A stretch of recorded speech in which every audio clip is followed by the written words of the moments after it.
Presiden siap. Merdeka! Merdeka!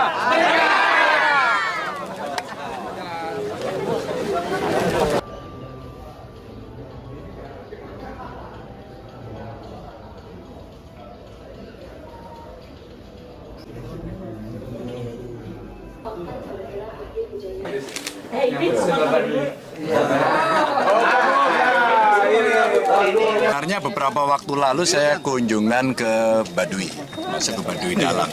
Sebenarnya pingin keliling ke beberapa tempat ya, tapi karena waktu itu tidak ada waktu yang pas begitu, maka hari ini pas ada acara agenda lama itu saya eksekusi hari ini. Gitu. Ternyata saya mendapatkan dua cerita.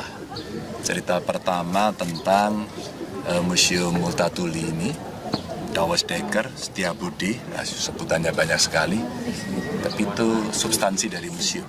Tapi yang kedua cerita, bagaimana tempat-tempat bersejarah ini bisa direbuild, dibangun lagi. Dan itu tokoh film yang pernah menjadi gubernur, wakil gubernur ini, dan sekarang orang bisa melihat sejarahnya karena apa yang dituliskan oleh Multatuli ini ternyata menjadi referensi banyak tokoh, menginspirasi tingkat perasaan orang untuk memanusiakan manusia dan kemudian berjuang terhadap penindasan.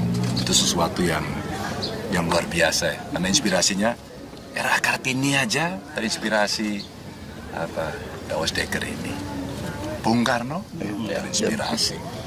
Sastrawan-sastrawan, para pemain film ya. Surendra, waduh luar biasa.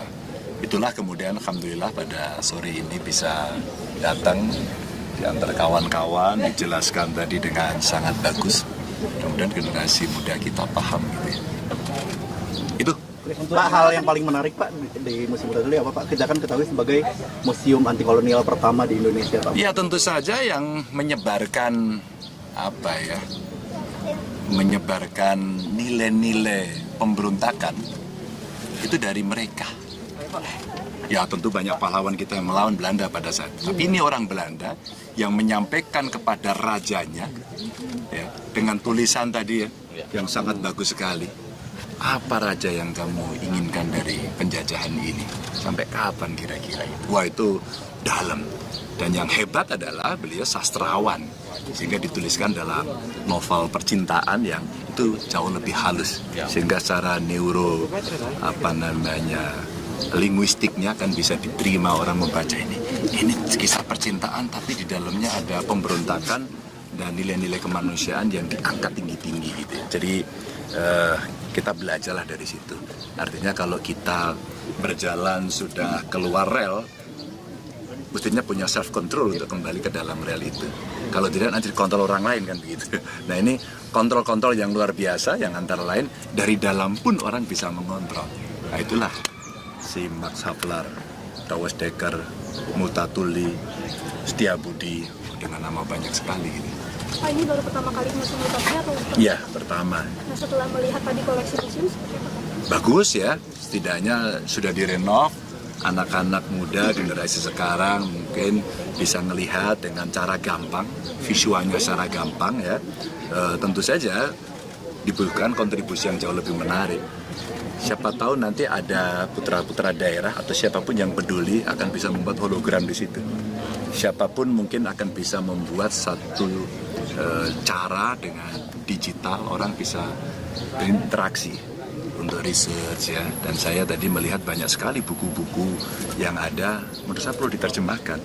Sehingga orang datang ke museum itu pulang setelah mendapatkan pengetahuan visual yang bagus, bisa punya oleh-oleh, bisa bawa oleh-oleh. Dan oleh-oleh yang paling bagus buku. Kalau itu diterjemahkan, semuanya orang akan bisa tahu insight-nya pada saat itu seperti apa. Kenapa Douwe Dekker ini melawan? Kenapa dia melawan? Ada apa pada saat itu kok dari dia yang ditugaskan dalam konteks kolonialisasi kok tiba-tiba memberontak pada rajanya? Ada apa sebenarnya gitu? Itu pasti karena interaksi lokal yang secara visual dia lihat, secara hati dirasakan, dan itu sebuah penindasan dan ketidakadilan. Gitu. Pak Bung Karno kan pernah kesini di Rangkas Bitung Ya. tentang persatuan nasional. Kira-kira Iya, betul. Jadi kalau nggak salah lapangannya mana ya? Lapangannya Depan. Jadi saya baca saat itu Bung Karno datang tahun 57 ya? 51-57. Yang 57 itu kalau tidak salah yang pidatonya, pidato persatuan. Maka 57 saja pasca merdeka ya terjadi situasi yang naik turun setelah Indonesia lahir itu. Orang pasti kepingin kelompok kami lebih dulu. Orang pasti kepingin interest kami lebih dulu. Dan kalau kemudian itu tidak terkelola dengan baik, maka pasti terjadi cakar-cakaran. Yang saya bayangkan itu. Maka betapa pentingnya persatuan itu menurut Bung Karno hari ini juga dibutuhkan. Jadi jangan sampai kita tercabik-cabik karena kita diadu domba. Kita belajar dulu sejarah ada politik dividen impra, antar golongan, antar suku, antar agama diadu-adu. Jangan gitu. Kita itu Indonesia yang lahirnya Bhinneka Tunggal Ika. Jadi memang kita tuh berbeda, sunnatullahnya seperti itu. Kita berbeda, lahirnya juga seperti itu. Jadi kalau kita berbeda itu kekayaan untuk dipersatukan. Jadi pesannya Bung Karno tahun 57 pidato di sini, saya tidak bayangkan suasana seperti apa pada saat itu.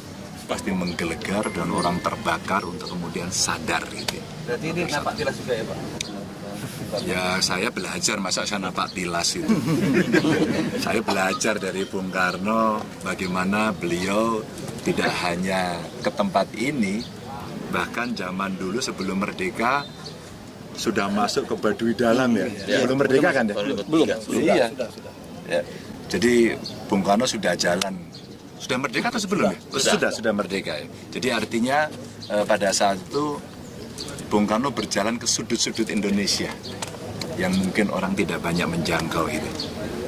Tapi kalau Baduy Dalam saya sudah ke sana juga. Sudah ketemu dengan Pun. Pak, hari ini kunjungan ke Banten dalam rangka untuk menuju ke Pilpres kan Pak? Atau Kenapa? Kunjungan ke Banten hari ini Pak. Agendanya apa aja Pak? Pilpresnya masih jauh. Ya, mungkin ini rangkaiannya Pak atau gimana? Ya ketemu kawan-kawan, disambut teman-teman kader PDI Perjuangan dari DPD, DPC, kan seneng kita. Iya kan? Kapan lagi kita bisa begini? Apa aja Pak di Banten Pak? Ya nanti ke sini terus ketemu dengan beberapa tokoh masyarakat gitu. Kalau boleh.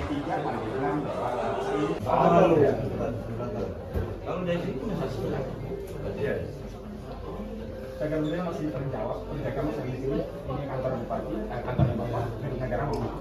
Ini pendopo pasti ya masih. Ini pendopo mobil ini masih belum masuk. Untuk masuk di Lebak ada 66 tiket. Jawa yang besar. Bahasa Indonesia nggak ada. Ini baju replika. Kalau nggak dibiar pakai Pak Ade. Kita buat kaitan. Kita putra adatnya kalau Pak Ade.